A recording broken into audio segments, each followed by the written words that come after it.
Hello class, welcome back बच्चों। तो बेटा आज हम स्टार्ट कर रहे हैं अपना चैप्टर नंबर 7। चैप्टर का नाम है फॉर्मेशन ऑफ अ कंपनी। चलो जी, बैकग्राउंड में जाएंगे, कुछ हिस्ट्री में जाएंगे और बेटा याद करने की कोशिश करेंगे कंपनी के फॉर्मेशन की बात। याद कराता हूं बेटा, चैप्टर 2 से लिंक करता हूं। जब बेटा सोल प्रोप्राइटरशिप फर्म पढ़ाता था या पार्टनरशिप फर्म पढ़ाता था तो हमेशा बोलता था there is ease of formation and closure.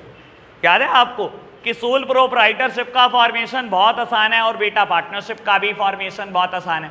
और जब बेटा कहता था कंपनी तो कहता था ना ना ना, कंपनी का फॉर्मेशन तो बड़ा कॉम्प्लिकेटेड टास्क। याद है मैं 3 वर्ड याद कराए थे आपको, आज बेटा निभाने का टाइम आ गया पूरा। कंपनी का फॉर्मेशन बहुत ही कॉम्प्लिकेटेड टास्क है, टाइम कंज्यूमिंग टास्क है, एक्सपेंसिव टास्क है। आज औकात के बाहर तूने एक वर्ड कैसे बोल दिया ये? हाँ जी, कॉम्प्लिकेटेड टास्क है, टाइम कंज्यूमिंग टास्क है और एक्सपेंसिव टास्क है। महंगा है, लेमैन नहीं बना सकता कंपनी बेटा, और बेटा टाइम पीरियड इन्वॉल्व है। तो बेटा अभी बता रहा हूं, अब देखने वाले कैसे फॉर्मेशन मुश्किल है, क्यों इतना बोला जाता है कि ये कॉम्प्लिकेटेड है। बेटा चैप्टर है हमारे कोर्स में, तो हमें तो लाइव देखने को मिलेगा क्यों इतना मुश्किल है। भाई आपको बता देता हूं, मैंने तो नोट्स कुछ 7 या 8 पेज के दिए हैं। एनसीईआरटी में 22 पेज का चैप्टर है, यानी कि कंपनी बनाने में क्या इतना मत्था बच्ची हो जाती है बेटा, बहुत मत्था बच्ची है। आपको पता है ना, न्यूमरस रेगुलेशन वाली बात भी पड़ी है, कंपनी पे बहुत सारे कानून लगते हैं बेटा। चलो जी एक एक करके देखेंगे। चलो याद कराओ बेटा, पहले कंपनी कितने तरीके की होती है? 2 तरीके की होती है बेटा। एक होती है गवर्नमेंट कंपनी और एक होती है प्राइवेट कंपनी। हाँ जी, कौन कौन सी कंपनी होती है? एक होती है बेटा प्राइवेट लिमिटेड, याद है आपको?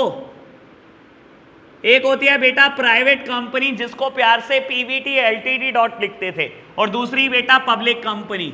याद है क्या आपको बेटा? याद है? चलो जी अब मेरी बात सुनते रहना। सही मायने में मेरी नजर में कंपनी कौन सी होती है? मैं तो बेटा बोलता हूं यही कंपनी होती है, ये तो mayor extension of partnership firm, मैं तो इसको ऐसे ही डिफाइन करता हूं, है ना बेटा। आपको बता देता हूं, किसी भी कंपनी का फॉर्मेशन 4 स्टेजेस में होता है।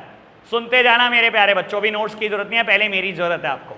किसी भी कंपनी का फॉर्मेशन 4 स्टेजेस में होता है। ये 4 स्टेजेस पूरी करोगे तो कंपनी बनेगी। कौन कौन सी हैं 4 स्टेजेस? सुनना शुरू करना। 4 स्टेजेस में से पहली स्टेज का नाम है प्रमोशन, दूसरी स्टेज का नाम है इनकॉर्पोरेशन, तीसरी स्टेज का नाम है बेटा कैपिटल सब्सक्रिप्शन स्टेज।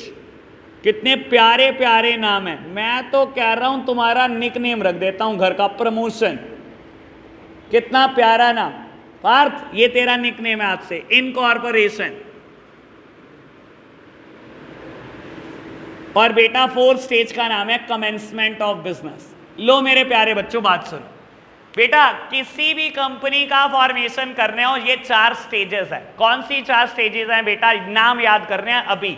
हाँ जी, promotion, incorporation, capital subscription stage and commencement of business. ठीक है, लो अच्छे दिन वापस आ गए। सीबीएसई ने ये स्टेज एलिमिनेट कर दी, मैंने नोट्स में आज तक लिखी हुई है, हटा दूंगा। कितनी स्टेज रहेगी? 3। अब तो याद हो ही जाएंगी बेटा, वैसे बड़ी खुशी होती है ऐसे तो कुछ काटने में, और आप तो ऐसे भी नहीं काटोगे, ऐसे काटोगे। हाँ जी, promotion, incorporation and capital subscription stage. अब बेटा कुछ काम की बात करते हैं, यहीं से स्टार्ट। बाबू ये क्या मतलब है कैपिटल सब्सक्रिप्शन स्टेज? मतलब सुनो बेटा, इस स्टेज का मतलब होता है जनरल पब्लिक से पैसा इकट्ठा करना शुरू कर दो। इस स्टेज का नाम में ही मतलब है कैपिटल सब्सक्रिप्शन स्टेज, कैपिटल इकट्ठी करनी शुरू कर दो जनरल पब्लिक से। और अगर मैं याद करूं इन दोनों कंपनी का डिफरेंस, तो बेटा प्राइवेट कंपनी तो जनरल पब्लिक से पैसे ही नहीं ले सकती। याद आना बहुत मुश्किल है बेटा, क्योंकि आपने बादाम खाने बंद कर दिए। लेकिन याद करा देता हूं आपको, मैं तो कह रहा हूं रोज बादाम खाओ तभी याद आएगा, घर जाके पढ़ते तो मैं ही नहीं।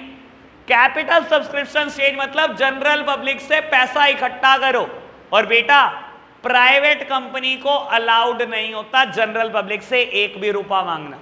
मैंने आपको बताया था ये कंपनी घर वाले मिलकर बनाते हैं, अपने पैसों से बनाते हैं बेटा। जनरल पब्लिक 1 रुपया नहीं देती प्राइवेट कंपनी को। यानी कि एक पब्लिक कंपनी को ये तीनों स्टेजेस परफॉर्म करनी है, प्रमोशन स्टेज, इनकॉर्पोरेशन स्टेज और कैपिटल सब्सक्रिप्शन स्टेज। लेकिन एक प्राइवेट कंपनी अगर ये 2 स्टेजेस भी परफॉर्म कर लेगी तो ही पिक्चर में आ जाएगी। वो प्रमोशन पूरा कर ले, वो इनकॉर्पोरेशन पूरा कर ले, बन गई। और बेटा पब्लिक कंपनी को तीसरी स्टेज भी परफॉर्म करनी पड़ेगी, यानी कि तीनों स्टेज परफॉर्म करने के बाद पब्लिक कंपनी बनती है। क्या इतनी बात को लेकर मैं क्लियर हूं? समझ आई ये बात?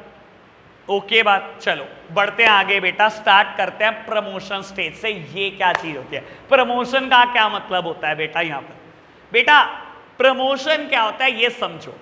पहले तो ये बात, कोई भी पर्सन जो कंपनी के लिए आइडिया लेता है दिमाग में कि मुझे कंपनी बनानी है, उसको हम प्यार से बोलते हैं प्रमोटर।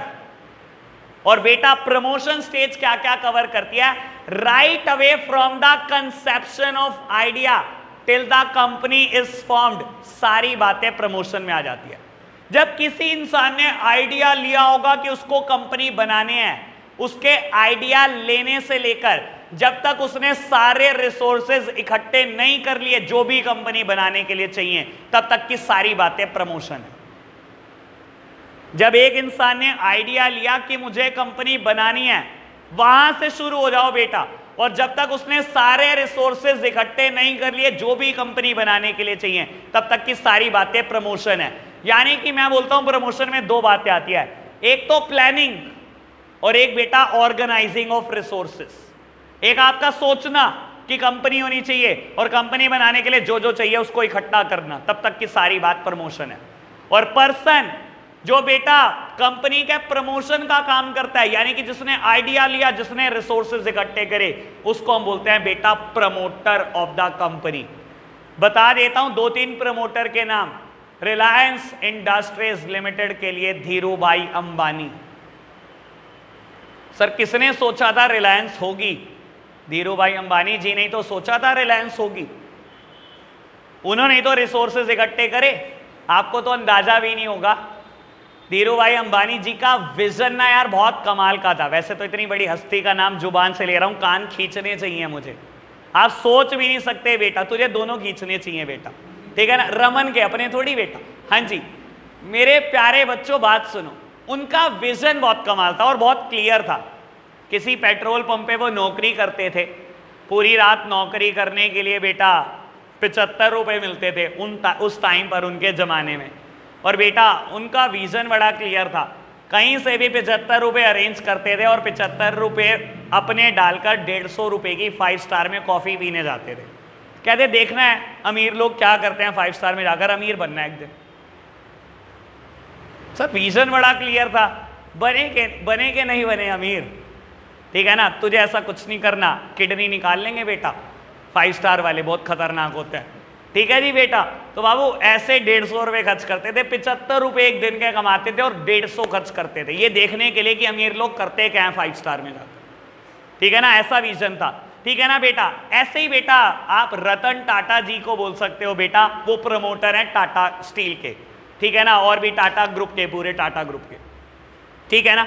प्रमोटर कौन होता है बेटा? जो पर्सन कंपनी के लिए आइडिया लेता है कि कंपनी बनानी है, कंपनी करके कोई चीज बनेगी मेरी, और बेटा उस कंपनी को बनाने के लिए सारे रिसोर्सेज इकट्ठे करके देता है। प्रमोशन फंक्शन क्या चीजें कवर करता है? Right away from the conception of idea till the company is formed, all these activities are included under promotion. यानी कि मैं बोलता हूं प्रमोशन में 2 बातें आती हैं बेटा, planning as well as organizing of resources. Plan करना और बेटा उसके लिए रिसोर्सेज इकट्ठे करके देना। बात क्लियर? अभी रीड नहीं करेंगे, वैसे दिखा देता हूं आपको, नोट्स में देख लो, चारों स्टेजेस के नाम लिखे हैं, प्रमोशन के बारे में कुछ ना कुछ लिखा है, बस देख लो ऊपर से, पढ़ना कुछ नहीं है, ठीक है ना? तो तसल्ली करा रहा हूं कि मैं ठीक बोल रहा हूं, ठीक है जी? आगे बढ़े बेटा, चलो जी बाबू धीरे धीरे चैप्टर में इंटरेस्ट देखना, बहुत मजा आने वाला। एक नेक्स्ट टॉपिक स्टार्ट हो रहा है बेटा, टॉपिक का नाम पढ़कर बताएंगे आप, मैंने स्लैश करके लिखा हुआ है। हाँ जी क्या लिखा हुआ है? Functions of promoter slash steps involve in a promotion stage. ठीक है ना बेटा, प्रमोशन स्टेज में क्या क्या स्टेप आप परफॉर्म करते हो, और बेटा फंक्शन ऑफ प्रमोटर, दोनों में से कुछ भी आ जाए आंसर सेम है बेटा। ये 6 हेडिंग लिखी हुई है बेटा, आज 3 से 4 पे चर्चा हो जाएगी, बस ज्यादा नहीं हो पाएगी बेटा, बस 3 से 4 पे चर्चा होगी, क्योंकि मुझे बात करनी है बिल्कुल समुंदर की गहराइयों में ले जाकर, मजा आएगा। नोट्स में थोड़ी लिखी इतनी काम की बात, अब बहुत मजा आने वाला है। ठीक है जी बेटा, शुरू की 2 हेडिंग को हम बेटा कंपैरिजन फॉर्म में पढ़ेंगे। लो प्यारे बच्चों, पहली हेडिंग का नाम है आइडेंटिफिकेशन ऑफ बिजनेस अपॉर्चुनिटी, और सेकंड हेडिंग का नाम है फिजिबिलिटी स्टडी। लो मेरे प्यारे बच्चों, सब मेरी तरफ देख रहे हैं और बहुत आराम से इन चीजों को समझ रहे हैं। बेटा क्या क्या फंक्शन परफॉर्म करता है प्रमोटर? बेटा शुरू की 2 heading, identification of business opportunity और second one is feasibility study. लो समझने की कोशिश करो इन दोनों में क्या डिफरेंस है। बेटा आइडेंटिफिकेशन ऑफ बिजनेस अपॉर्चुनिटी ना प्रमोटर खुद करता है, अपनी समझ से करता है, प्राइमा फेसिया। मैंने सोचा यार कंपनी बनाऊंगा, मैंने देखने की कोशिश करी, मैंने कहा यार मेरे बिजनेस में क्या क्या अपॉर्चुनिटी है पहले ये तो देख लूं। मैंने सोचा मेरी कंपनी ऐसी बनाएगी, मैंने कहा देखो तो सही क्या क्या अपॉर्चुनिटी है। मैंने प्राइमा फेसिया देखने की कोशिश करी कि कितनी कैपिटल लगेगी, क्या प्रॉफिटेबिलिटी है मेरे बिजनेस में, क्या रिस्क इन्वॉल्व हैं, कितने रिसोर्सेज रिक्वायर्ड हैं, ये सब मैंने अपनी समझ से देखा। सर ऐसा हो सकता है प्रमोटर समझदार इंसान हो और ऐसा हो सकता है बिल्कुल निकम्मा हो। ठीक है ना, वैसे जनरली बेटा प्रमोटर निकम्मे ही होते हैं। सर जरूरी है क्या प्रमोटर बहुत पढ़ा लिखा हो, बहुत पढ़ा लिखा हो? नहीं, ऐसा हो सकता है ना 4वीं पास एक कंपनी बनाने का आइडिया लेके बैठा हो, तो प्रमोटर तो वही हुआ ना बेटा जिसने आइडिया लिया। तो बेटा आइडेंटिफिकेशन ऑफ बिजनेस अपॉर्चुनिटी ये स्टेप परफॉर्म कौन करता है? Promoter himself. ठीक है ना, जितनी उसकी समझ है प्राइमा फेसिया वो चेक करने की कोशिश करता है कि कितनी कैपिटल चाहिए होगी मुझे बिजनेस में, क्या रिसोर्सेज रिक्वायर्ड है, क्या प्रॉफिटेबिलिटी है, कितना रिस्क इन्वॉल्व है। ठीक है जी बेटा, सेकंड स्टेप है फिजिबिलिटी स्टडी। ये क्या होता है बेटा? देखो identification of business opportunity prima facie check करना था, एट द फर्स्ट इंस्टेंस जितनी उसको समझ है उतनी समझ से चेक कर दिया। फिजिबिलिटी स्टडी का मतलब होता है डिटेल्ड इन्वेस्टिगेशन करना, डिटेल्ड इन्वेस्टिगेशन। और बेटा ये डिटेल्ड इन्वेस्टिगेशन प्रमोटर जनरली खुद नहीं करता, एक्सपर्ट से कराता है कि मैं ऐसा आइडिया सोच रहा हूं, आप बता दो मेरा आइडिया किस हद तक ठीक है, आप बता दो कितनी कैपिटल रिक्वायर्ड है, आप बता दो कितने रिसोर्सेज रिक्वायर्ड है, आप बता दो प्रॉफिटेबिलिटी क्या है, आप बता दो रिस्क कितना इन्वॉल्व है, मेरा बिजनेस कितने साल तक चल जाएगा। एक्सपर्ट मे बी या chartered accountant, may be lawyer, may be company secretary, may be engineer, बहुत सारे एक्सपर्ट की जरूरत पड़ती है आपको फिजिबिलिटी के लिए। समझ में आया दोनों में डिफरेंस क्या है? सुन लो मेरे प्यारे बच्चों, आइडेंटिफिकेशन ऑफ बिजनेस अपॉर्चुनिटी और बेटा फिजिबिलिटी स्टडी, ये प्राइमा फेसिया किसी चीज को चेक करना है, अपनी समझ से प्रमोटर चेक कर रहा है। ये बेटा detailed investigation about the project, ये बेटा प्रमोटर खुद करता है, ये खुद नहीं होता बेटा, ये एक्सपर्ट से कराते हो आप। ये दोनों में फर्क है, बात लगभग एक जैसी। समझ आई बात? रीड करके बताएंगे बेटा दोनों हेडिंग को। चलो जी बेटा आगे बढ़ते हैं। बाबू थोड़ी थोड़ी बातों की चर्चा करते हैं, कुछ एक्स्ट्रा बात भी करते हैं, बीच में मजा आएगा बहुत। देखो मैंने आपको बोला जब फिजिबिलिटी स्टडी होती है तो फिजिबिलिटी का मतलब होता है डिटेल्ड इन्वेस्टिगेशन करना। जरूरी नहीं है हर केस में प्रमोटर समझदार हो और खुद कर सके डिटेल्ड इन्वेस्टिगेशन। प्रमोटर कोई 3री पास 4थी पास आदमी है बेटा, और बाबू कोई कंपनी बनाने की सोच रहा है, किसी चार्टर्ड अकाउंटेंट लॉयर को अप्रोच करता है कि आप फिजिबिलिटी कंडक्ट कर दो। देखो सीए बहुत सारी चीज बता सकता है कि आपका बिजनेस कितने टाइम तक कंटिन्यू रहेगा, आपके प्रोडक्ट की डिमांड कितने साल तक रहेगी, कितनी कैपिटल से आपका बिजनेस शुरू हो जाएगा, क्या क्या रिस्क इन्वॉल्व है, सब बताएगा। लेकिन बेटा कुछ बातें जिसमें चार्टर्ड अकाउंटेंट भी आपकी मदद नहीं कर सकता, वहां आपको इंजीनियर की हेल्प चाहिए होगी। Just like location of plant, कि आपकी जो प्लांट है मशीनरी है वो किस जगह पे लोकेटेड होनी चाहिए आपकी कंपनी में। देखो मैं ऐसा क्यों बोल रहा हूं, समझदारी के लिए एक बात बताता हूं, मैं एक एग्जांपल देता हूं आपको। बेटा एक बात बताओ, आपने सहारनपुर सिटी में कोई ऐसी बिल्डिंग देखी है जिसकी 5 मंजिल हो? कोई ऐसी बिल्डिंग जिसकी 5 फ्लोर हो, 6 फ्लोर हो, 7 फ्लोर हो। दिल्ली में देखी है? 20 फ्लोर तक तो देखी होगी ना, 20-25 फ्लोर तक, ठीक है ना। और चले जाओ कहीं, दुबई, कहाँ तक देखी है? बुर्ज खलीफा 135-36 फ्लोर देखे हमने। सर सुने होंगे, नहीं देखे होंगे तो सुने तो होंगे ना। आपको पता है ऐसा क्यों? सहारनपुर में क्यों नहीं 120 मंजिल खड़ी कर सकते भाई? क्या दिक्कत है? क्या देखो बताना पड़ेगा, ऐसे नहीं बोलोगे तो मजा बिल्कुल खराब है। सर ऐसा क्यों सहारनपुर में नहीं खड़ी कर सकते? सर नहीं कर सकते। क्यों? जमीन के नीचे जितनी जल्दी पानी होता है ना बेटा, उतनी कम बिल्डिंग खड़ी की जा सकती है ऊपर। हमारे यहाँ पर पानी बहुत अच्छा है, ठीक ठाक है भाई। दिल्ली से तो बहुत ठीक ठाक है और दुबई से तो बहुत ठीक ठाक है। आपको पता नहीं है शायद, दुबई बिल्कुल डेजर्ट है, बिल्कुल पानी नहीं है दुबई में, तभी तो इतनी ऊंची ऊंची बिल्डिंग खड़ी की जा सकती हैं। सर यहाँ 5-6 मंजिल खड़ी करके देख लो, सब गिरेंगी पक्का। ये बताता कौन है?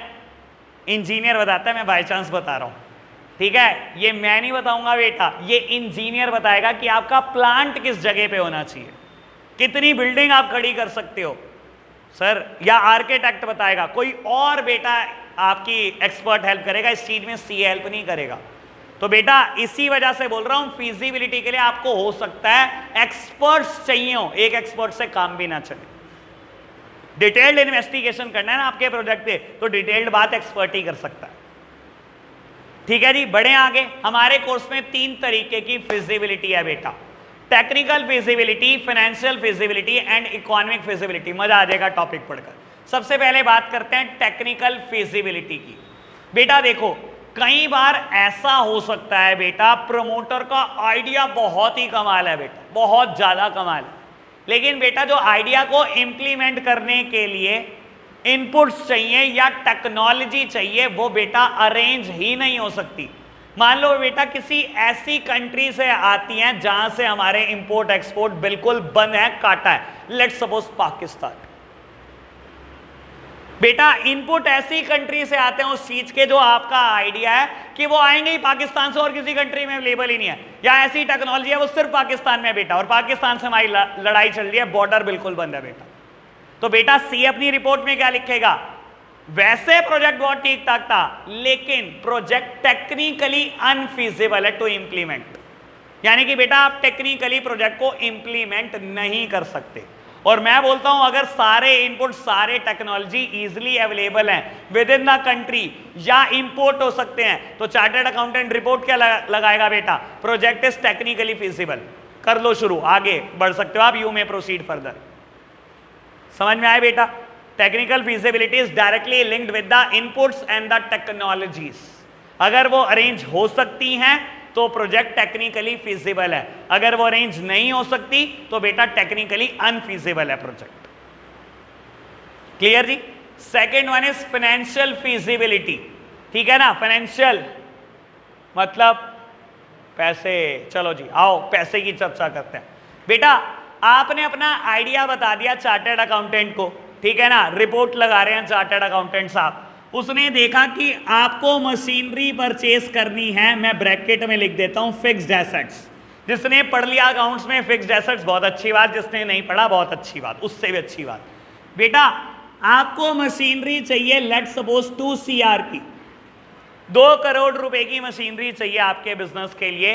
और बेटा बिजनेस में कुछ करंट एसेट्स भी चाहिए, यानी कि डे टू डे एक्सपेंसेस भी होने वाले हैं 50 लाख रुपए के, ठीक है। यानी कि बेटा आपको टोटल कुल मिलाकर पैसे चाहिए बिजनेस में 2.5 करोड़ रुपए, ठीक है जी। और बेटा आपसे पूछा गया कि आपकी खुद की सेविंग्स कितनी है, तो बेटा आपके पास सेविंग्स निकली 50 लाख रुपए की। और बेटा जब अप्रोच किया गया किसी बैंक को, तो बैंक लोन देने को तैयार हुआ 50 लाख। बैंक क्या बोलेगा? बैंक कहेगा मैक्सिमम उतना ही लोन दूंगा जितने आप अपने आइडिया में पैसे लगा रहे हो। आप अपने आइडिया में तो सिर्फ 50 लाख लगा रहे हो, मुझसे मांग रहे हो 2 करोड़ का लोन, अपने तो लगाओ। सर बैंक आपको उतना ही लोन दे सकता है मैक्सिमम जितना आपने लगाया। आप 1.25 करोड़ लगा दो, बैंक से 1.25 करोड़ ले जाओ। आपने 50 लाख लगाया अपने आइडिया में, बैंक कैसे आपके आइडिया में 2 करोड़ लगा देगा? बैंक ने कहा 50 ही लाख दूंगा मैं तो, और आपने थर्ड पार्टी लोन की कोशिश करी और मैक्सिमम वो भी अरेंज हो गया 1 CR का। सर क्या बिजनेस शुरू करने के लिए जितने पैसे चाहिए आपके पास उतने हैं? कितने पैसे चाहिए? 2.5 करोड़ हैं? कितने? 2 करोड़ हैं? उतने नहीं। रिपोर्ट क्या लगेगी सीए की? Project is financially unfeasible. हर चीज ठीक थी लेकिन फाइनेंस पूरा नहीं कर पा रहे हो आप, आपके अवेलेबल मीन से फाइनेंस पूरा नहीं हो रहा। और मान लो बेटा आपकी खुद की सेविंग ही 2.5 करोड़ है, तो सर आपकी खुद की सेविंग ही 2.5 करोड़ है, तो क्या होगा बेटा? Project is financially feasible. चलो जी बढ़ो आगे। समझ में आया टेक्निकल फिजिबिलिटी क्या है, समझ में आया फाइनेंशियल फिजिबिलिटी क्या है, and last one is economic feasibility. बेटा आफ्टर ऑल किसी भी बिजनेस का फर्स्ट एंड फॉरमोस्ट ऑब्जेक्टिव क्या होता है? सर पहला ऑब्जेक्टिव क्या होता है किसी बिजनेस का? प्रॉफिट। कोई बिजनेस सरवाइव कर सकता है बिना प्रॉफिट के? नहीं कर सकता, प्रॉफिट तो चाहिए ही चाहिए। मैं बोलता हूं आपका आइडिया बहुत अच्छा है जी, ठीक है जी, आइडिया इतना अच्छा है, आप एसी बनाने वाले हो और मान लो बेटा जिस टेक्नोलॉजी का आप यूज करने वाले हो इंडिया में किसी के पास नहीं, बहुत तगड़ा आइडिया आपका, लेकिन बेटा एसी बनेगा 50,000 रुपए का और बिक जाएगा 50,200 रुपए का।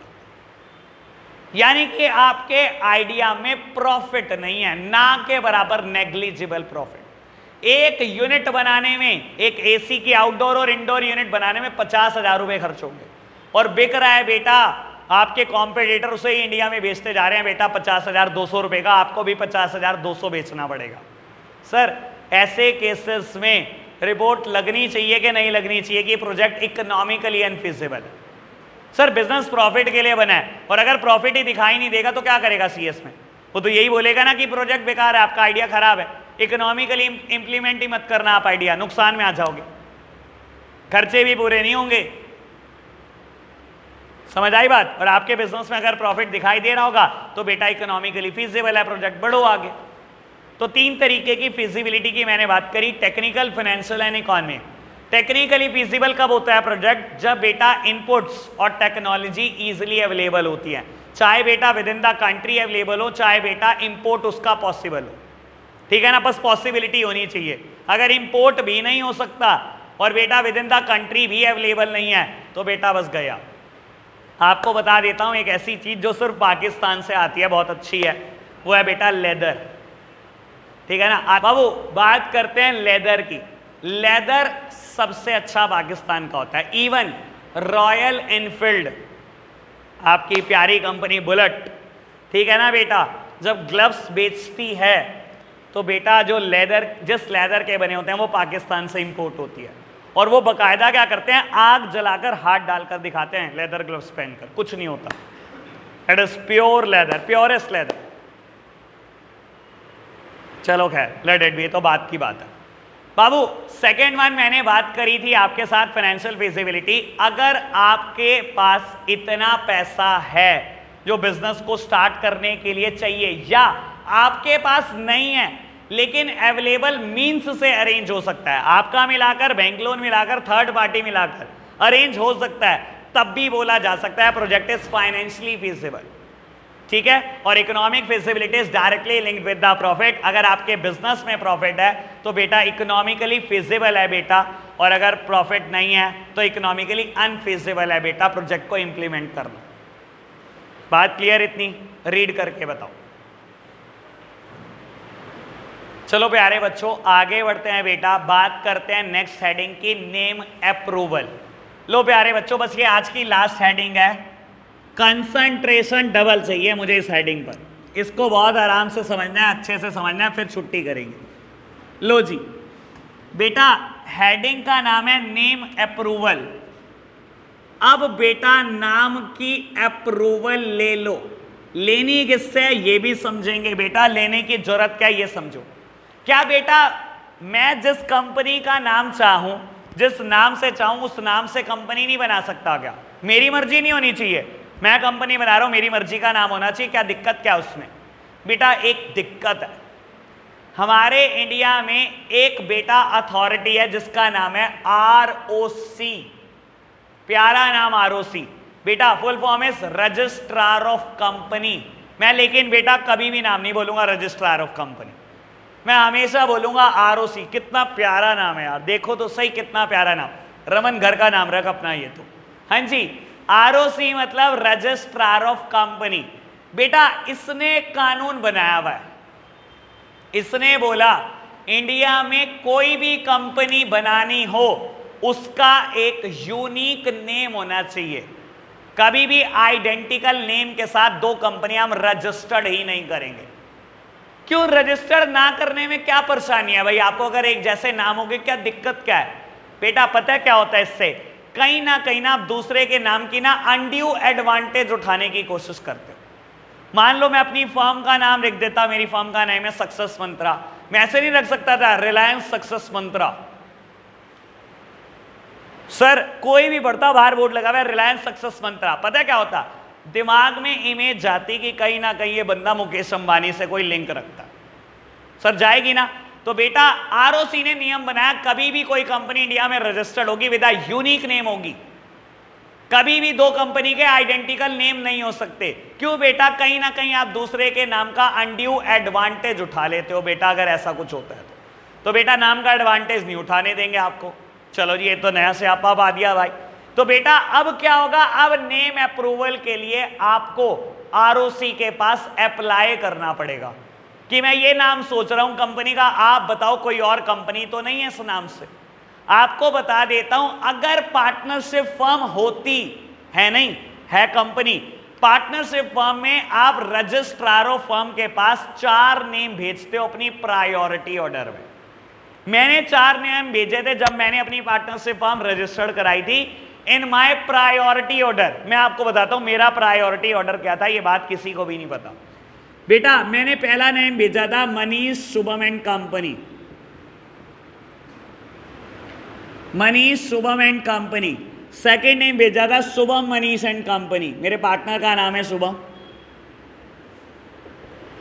थर्ड नेम भेजा था एमएस एंड कंपनी, और फोर्थ नेम भेजा था बेटा एसएम एंड कंपनी। मैंने ऐसे नाम भेजे थे 4 अपनी प्रायोरिटी ऑर्डर में। तो रजिस्ट्रार ऑफ फर्म ने बेटा खंगालना शुरू करा, रजिस्टर देखना शुरू करा, इंडिया में कोई ऐसी पार्टनरशिप फर्म तो नहीं है जिसका नाम मनीष शुभम एंड कंपनी हो। तो बेटा मान लो अगर ये नाम होता तो बेटा ये तो ना मिलता। अब बेटा दूसरा कौन सा चेक होगा, ये मेरी सेकंड प्रायोरिटी है, उसने सेकंड नेम खंगालना शुरू करा पूरे इंडिया में। बेटा मान लो ये भी ना होता तो क्या होता बेटा, फिर तीसरा चेक होता, तीसरा भी ना होता तो बेटा चौथा चेक होता। मुझे पता है एक्सेप्शनल क्वेश्चन, चौथा भी ना होता तो क्या होता? सर या 11th क्लास के बच्चे एक्सेप्शनल ना पूछे, जुड़वा होते बच्चे तो। हाँ जी भूल गए आप? हाँ जी, तो बेटा चारों नाम ना मिलते तो क्या होता, रजिस्ट्रार ऑफ फर्म कहता 4 और भेज दो जी, अपनी प्रायोरिटी ऑर्डर में वो भी चेक कर लेंगे। तो बेटा मान लो मैं बोलता हूं वैसे तो मेरे केस में क्या हुआ, पहला ही किसी का भी नहीं था तो मुझे तो यही नाम मिल गया मनीष शुभम एंड कंपनी। मान लो बेटा 2 3 ना होते तो चौथा होता, चौथा मिल जाता। बेटा 2 ना होते तीसरा चेक होता तो तीसरा मिल जाता। लेकिन बेटा जो आप नाम भेजोगे अपनी प्रायोरिटी ऑर्डर में भेजना कि मेरी पहली प्रायोरिटी है, दूसरी है, तीसरी है। पहला ना मिला तो दूसरा ही चेक करना, सीधा तीसरे पे ना पहुंच जाना। नाम हमेशा प्रायोरिटी ऑर्डर में भेजे जाते हैं। कंपनी के केस में 6 नाम भेजे जाते हैं इकट्ठे, पार्टनरशिप फर्म में 4, कंपनी के केस में 6 नाम। तो आरओसी क्या करता है, इन 6 नाम को चेक करता है एक एक करके। पहला नाम अवेलेबल होगा दे देगा, नहीं होगा तो दूसरे पे जाएगा, नहीं होगा तो तीसरे पे जाएगा, चौथे पे जाएगा, 5वें पे जाएगा, और बेटा ऐसे चेक करता है। यानी कि नेम अप्रूवल कौन देता है बेटा इंडिया में, रजिस्ट्रार ऑफ कंपनी। क्योंकि इंडिया में कभी भी 2 कंपनी आइडेंटिकल नेम से रजिस्टर्ड हो नहीं सकती, एक यूनिक नेम ही चाहिए। समझ आई बात? और आज के बाद कंपनी पूरी जिंदगी इसी नाम से जानी जाएगी, पूरी जिंदगी इसी नाम से जानी जाएगी। ठीक है जी, चेंज करना rare of the rarest circumstances, बहुत खतरनाक अप्रूवल चाहिए। इवन सेंट्रल गवर्नमेंट की अप्रूवल चाहिए नाम बदलने के लिए,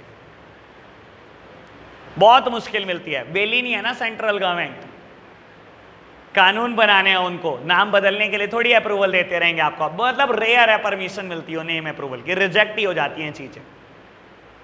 ठीक है जी, अभी हम रीड करेंगे नेम अप्रूवल, फिर बढ़ेंगे आगे बेटा। बेटा फटाफट से रिवाइज करते हैं, फिर एक और स्टेप पढ़ते हैं, फिर 2 स्टेप और पढ़ते हैं, फिर छुट्टी करेंगे। लो जी रिवीजन स्टार्ट करते हैं। पहले सब मेरी तरफ देख रहे हैं बेटा। 2 तरीके की कंपनियां याद है, प्राइवेट कंपनी और, अगर ऐसा रिस्पॉन्स रहा कल तक छुट्टी नहीं करने का, जानते नहीं आप मेरे बारे में, पंखे बंद कर आगे बढ़ाऊंगा। हाँ जी, 2 तरीके की कंपनी होती है, कौन कौन सी? प्राइवेट कंपनी और, कोई नहीं बेटा दोबारा बोल लो, कोई जल्दी थोड़ी है हमारे को। कितनी कंपनी होती है बेटा?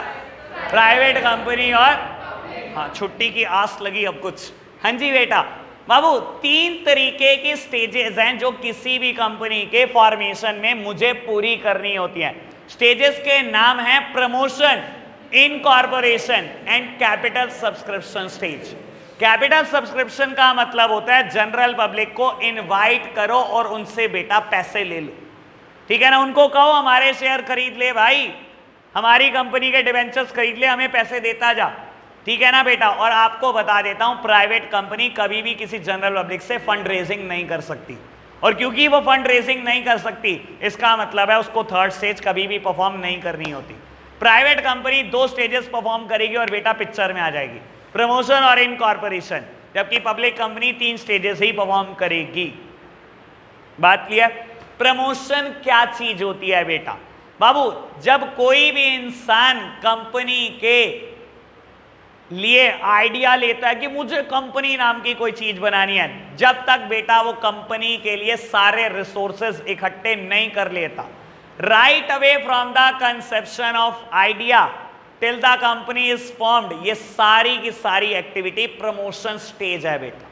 और जो इंसान आइडिया ले रहा है हम उसको बोलते हैं प्यार से प्रमोटर। ठीक है ना, just like Dhiru Bhai Ambani for Reliance, just like Ratan Tata ji for Tata group, just like Narayan Murthy for Infosys company, ऐसे बहुत सारे बेटा एग्जांपल हो सकते हैं प्रमोटर के। एक बात और बोल देता हूं, जरूरी नहीं है प्रमोटर एक इंसान।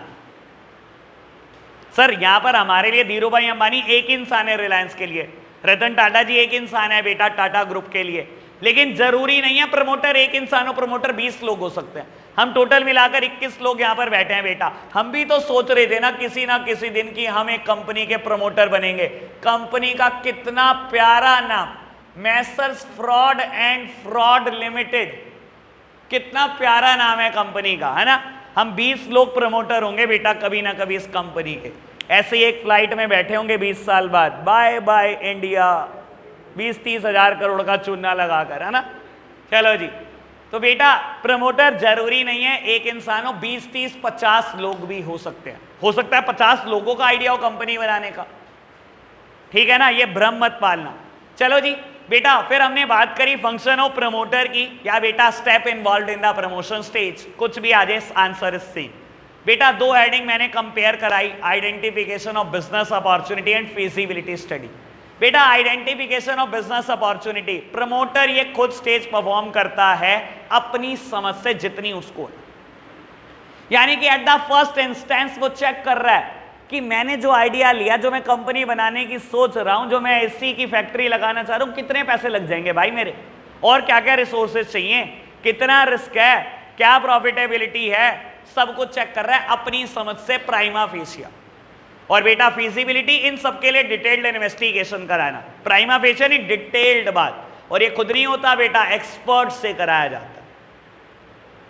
ठीक है जी। फिजिबिलिटी 3 तरीके की है, technical feasibility is linked with the inputs as well as technology, अगर अरेंज हो सकते हैं प्रोजेक्ट टेक्निकली ओके है आगे बढ़ो। फाइनेंशियल फिजिबिलिटी, अगर पैसा अरेंज हो सकता है जितना बिजनेस शुरू करने के लिए चाहिए तो फाइनेंशियली ओके है आगे बढ़ो। और बेटा अगर बिजनेस में प्रॉफिट भी ठीक ठाक है तो बेटा इकोनॉमिकली भी हो गया है, आगे बढ़ सकते हो। चलो जी, 2 स्टेप परफॉर्म कर दिए बेटा आपने प्रमोशन के, बिजनेस अपॉर्चुनिटी देख ली, फिजिबिलिटी कंडक्ट कर ली। बाबू 3rd one is name approval. India में कोई भी कंपनी सिमिलर नेम के साथ नहीं बनाई जा सकती बेटा, तो आपके ऐसे केसेस में क्या करना पड़ता है, एक यूनिक नेम ही सोचना पड़ता है बेटा, और यूनिक नेम होगा तो आरओसी बेटा नाम पे मोहर लगा देगा, अदरवाइज बेटा देते जाओ अपने अब नाम प्रायोरिटी ऑर्डर में, वो भी बेटा मना करता चला जाएगा। नया सोचो कुछ नया, पुराना सोचोगे बेटा रिजेक्ट होके ही घर आएगा। समझ आई बात? नेम अप्रूवल कौन करता है इंडिया में? आरओसी। एमसीक्यू देकर आया हूं आज ही, ठीक है? अभी 15 मिनट बाद अपलोड हो जाएंगे, सारे एमसीक्यू अटेम्प्ट कर लेना। आज के लिए इतना ही रखते हैं, बाय बाय।